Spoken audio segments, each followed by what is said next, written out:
போதும், இல்ல ஒண்ணு ஏடிஎம்கே டிஎம்கே திராவிட அரசியலை சார்ந்துதான் முக்காவாசி மக்கள் இங்க இருக்கிறாங்க. அந்த ஒரு கள சூழ்நிலை மாற்றப்பட வேண்டும்.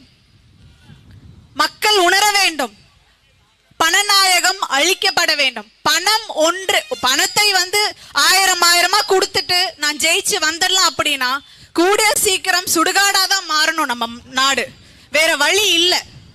அதை உணரணும் மக்கள். ஒவ்வொரு நாளும் நம்ம ஒரு எத்தனை இப்ப பாத்தீங்கன்னா கள்ளக்குறிச்சியில எத்தனை சாவு, கள்ளச்சாராயம் காய்ச்சி அதை அத்தனை பேர் குடிச்சு, இப்படி ஒரு கேடுகட்ட கவர்மெண்ட், இப்படி ஒரு கேடுகட்ட தலைமை கீழே இருக்கிற கவர்மெண்ட் எந்த நாட்டுல நடக்குது? இத்தனை உயிர்களை நம்ம ஏன் அனாவசியமா பலி கொடுக்கணும்? இதெல்லாம் தயவு செய்து யோசியுங்கள், சிந்தியுங்கள். சிந்தித்து ஒரு செம்மையான தெளிவான மக்களுக்காக நிற்கக்கூடிய மக்களின்